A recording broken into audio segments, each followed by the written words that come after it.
Baik pemirsa TV Parlemen dimanapun Anda berada, saat ini saya sudah berada di Gedung Nusantara II DPR RI, di mana pemirsa pelantikan dari Presiden dan Wakil Presiden terpilih Prabowo Subianto dan eh, Gibran Rakabuming Raka telah menjadi penanda resminya pemerintahan baru.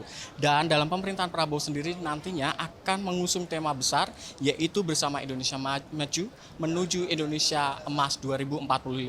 Di mana pemirsa beberapa visinya diantaranya adalah penguatan ideologi Pancasila, demokrasi, dan juga peningkatan lapangan kerja, pembangunan SDM, juga keberlanjutan dari hilirisasi yang menyatu dalam asa cita. Bagaimana DPR RI juga menyikapi dalam visi tersebut, dan untuk membahasnya telah bersama kami yaitu Ibu Hajah Nevi Zuwairina dari fraksi PKS.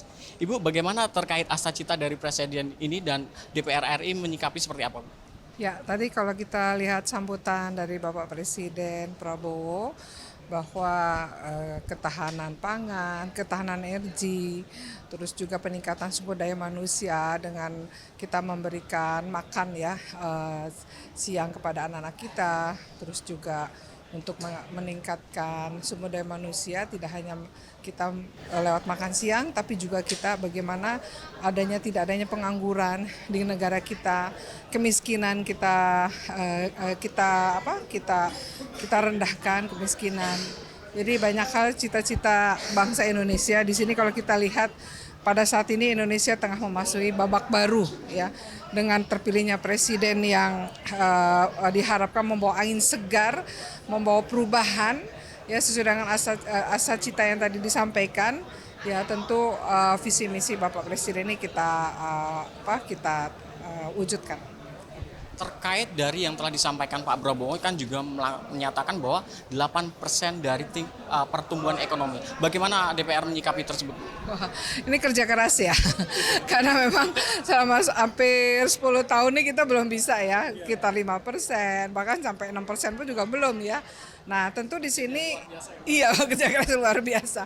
Tentu nanti dari pihak Kementerian Keuangan, Badan Anggaran DPR RI ya juga memikirkan bagaimana anggaran ini tepat sasaran. Ya, yang ternyata bisa meningkatkan pertumbuhan ekonomi.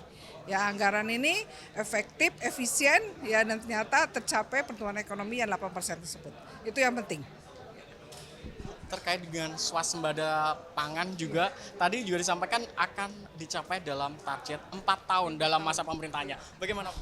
Oh ini penting sekali, mendukung sekali ya. Jadi lahan mati negara kita masih banyak sekali yang masih bisa kita bangun ya untuk adanya pertanian ya, tidak hanya kita bertani di Jawa, Sumatera, Kalimantan, Sulawesi ya bahkan di negara provinsi lain, dan bagaimana di sini kita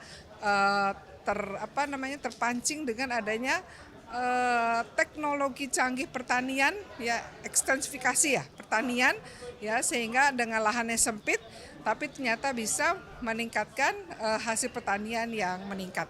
Nah, ini harus banyak dipikirkan ya. Terakhir Bu, terkait dengan harapan Ibu dalam pemerintahan baru ini nanti seperti apa? Oh iya, harapannya pasti ya ini kita mau menjadi negara Indonesia maju di tahun 2045. Kita jangan menjadi negara yang terperangkap ya, istilahnya dalam negara berkembang. Ya, kita sudah bosan lah menjadi negara berkembang ya. Kita ingin mencapai negara Indonesia maju di tahun 2045. Harapan begitu. Ya pemirsa, demikianlah wawancara saya dengan salah satu anggota DPR RI yaitu Ibu Haji Nevi Irina, dan terima kasih atas perhatian Anda dan saya kembalikan ke rekan saya di studio.